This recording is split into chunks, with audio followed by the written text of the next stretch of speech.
अस्सलाम वालेकुम dear students, उम्मीद है आप सब खैरियत से हैं।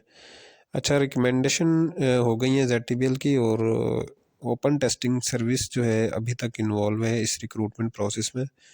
तो ये जो लोग रिकमेंड हुए हैं 300 ऑलमोस्ट, ये पूरे बैच को इन्होंने रिकमेंड किया है। जो फाइनल लिस्ट प्रिपेयर हुई है ZTBL की जानिब से, वो ओपन टेस्टिंग सर्विस को मौसूल हुई है।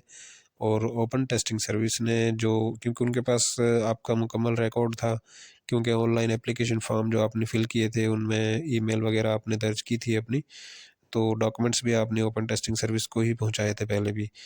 तो ओपन टेस्टिंग सर्विस की जानिब से जो रिकमेंडेड कैंडिडेट्स थे, जो 300, उनको फिर ईमेल फॉरवर्ड की गई हैं।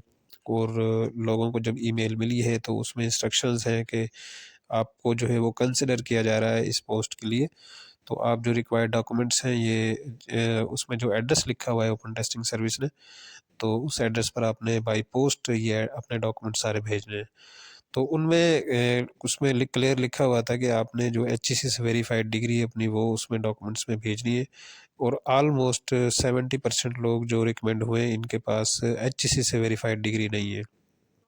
बहुत सारे लोग ऐसे हैं जिनके पास अभी तक उनको डिग्री नहीं मिली, क्योंकि डिग्री मिलने का एक प्रोसेस होता है। उसमें बहुत सारे लोग ऐसे हैं जिन्होंने रिसेंटली डिग्री कंप्लीट की है, मास्टर्स की अपनी, तो उनको डिग्री मिलने में अभी कुछ वक्त लगेगा।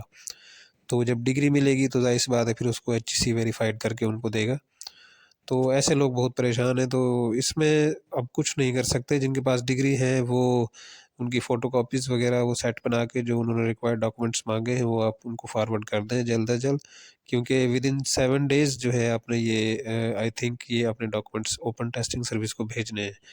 तो डॉक्यूमेंट्स जल्द अज जल्द आप पहुँचाएँ। जो उसमें इंस्ट्रक्शंस लिखी हुई हैं, आपने ग्रेड 17 एंड अबव जो गवर्नमेंट ऑफिसर्स हैं उनसे आपने टेस्ट करा कर डॉक्यूमेंट्स भेजने हैं। और HEC से वेरीफाइड आपके पास डिग्री नहीं है तो आप उसमें डॉक्यूमेंट्स भेजते हुए एक कवरिंग लेटर लगाएं, ज़्यादा बेहतर होगा। और उसमें उनको मुकम्मल बता दें कि डिटेल कि डिग्री जैसे मिलती है या डिग्री हमारे पास है HEC से, हमने टाइम लिया हुआ है, और जैसे ही वो टाइम फ्रेम आएगा उसमें हम उसको वेरीफाई करा के आपको दोबारा से सबमिट करा देंगे। तो ये एज सच कोई इतना बड़ा इशू नहीं है। वेरीफाइड डिग्री का, डिग्री वेरीफाइड मांगते हैं तमाम इदारे, लेकिन at the time of joining almost सबके पास वेरीफाइड डिग्रीज होंगी अवेलेबल। तो अभी तो ऑफ़र लेटर्स आपके आने हैं। नेक्स्ट जो प्रोसेस होगा, आप डॉक्यूमेंट जब आप भेज देंगे तो मे बी, क्योंकि ओपन टेस्टिंग सर्विस अभी भी इन्वॉल्व है इस रिक्रूटमेंट प्रोसेस में।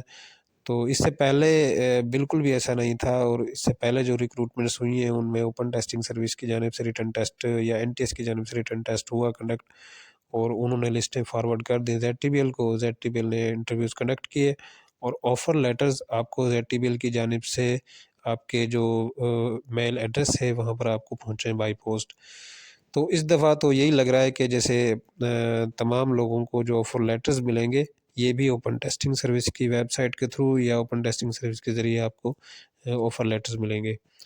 तो ऑफ़र लेटर्स होंगे तो वो ZTBL की जानिब से है, लेकिन ओपन टेस्टिंग सर्विस अभी भी उसमें बीच में इन्वॉल्व है। तो खैर, ये ऑफ़र लेटर मिल जाए, ये ओपन टेस्टिंग सर्विस से मिले या ZTBL की जानिब से मिले, एक ही बात है। तो बात कहने का मकसद ये है कि आपके डॉक्यूमेंट्स जाएंगे तो नेक्स्ट प्रोसेस आपका यही होगा कि आपको ऑफ़र लेटर्स वो भेजेंगे आपके एड्रेस पर। और जैसे ही ऑफ़र लेटर्स आपको मिलें या वेबसाइट से आप उनको डाउनलोड करें, तो उसमें ये होगा कि आपने जल्द अज जल्द अपना जो है वो मेडिकल कंप्लीट कराना है। जो मेडिकल की इंस्ट्रक्शंस उसमें लिखी होंगी, वो सारे ब्लड टेस्ट वगैरह, तो एक्सरे वगैरह, वो तमाम रिपोर्ट्स आपके पास होंगी। तो आपको मेडिकल फ़िटनेस सर्टिफिकेट जो है वो गवर्नमेंट ऑफिसर्स, जो मेडिकल ऑफिसर्स बैठे हैं जिस तरह DHQ में, तो वहाँ से आपको वो मिल जाएगा मेडिकल फ़िटनेस सर्टिफिकेट, क्योंकि जॉइनिंग के टाइम ये जमा कराना ज़रूरी होता है। तो मेडिकल फ़िटनेस सर्टिफिकेट फ़ौरन आप बनवाएँ जैसे ही आपको ऑफ़र लेटर मिले। उसके बाद आप फ़ौरन जिस ब्रांच में आपकी पोस्टिंग होती है, या ज़ोनल हेडक्वार्टर में या ज़ोनल ऑफ़िस में जब आपकी पोस्टिंग होती है, जहाँ पे वो ऑफ़र लेटर के ऊपर लिखा होता है, तो फ़ौरन वहाँ पर आप जाएँगे और अपनी जॉइनिंग वहाँ पर सबमिट करा देंगे। तो ये उस दिन से फिर आपकी जो ड्यूटीज़ हैं वो स्टार्ट हो जाती हैं। फिर उसके बाद जो है वो HEC से वेरीफाइड कराने का जो प्रोसेस है आपका, वो रह जाएगा कंप्लीट। जैसे ही आपकी डिग्री आपको मौसूल होती है, आप HEC से वेरीफाइड डिग्री अपनी जमा जो है वो करा सकते हैं बैंक में। तो ये तरीक़ाकार था। आप जो रिमेनिंग प्रोसेस आपका रह गया है, तो ऑलमोस्ट तकरीबन 90% कंप्लीट है। जब डॉक्यूमेंट्स पहुँचेंगे उनके पास 7 डेज़ के आफ्टर, वो आपके ऑफ़र लेटर्स वेबसाइट पर अपलोड कर देंगे या ZTPL की जानिब से आपको आपके मेलिंग एड्रेस पर मौसूल हो जाएंगे। तो ऐसे तमाम लोग जिनकी रिकमेंडेशन नहीं हुई, इंटरव्यू उन्होंने दिया है, उन तमाम लोगों के लिए आने वाले फ्यूचर में जो है बहुत अच्छी वैकेंसीज़ और अच्छी अपॉर्चुनिटीज़ उनको मिलने वाली हैं।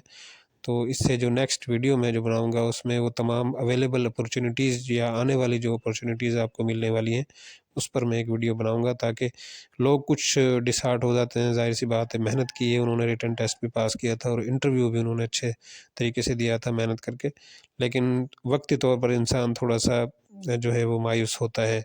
लेकिन मायूसी कुफ़्र है, आपने इन तमाम चीज़ों को मतलब साइड पे रख के अपनी मेहनत करनी है और स्टडीज़ अपनी कंटिन्यू करें और इससे अच्छी अपॉर्चुनिटीज़ आपको मिलेंगी इन फ्यूचर। Thank you.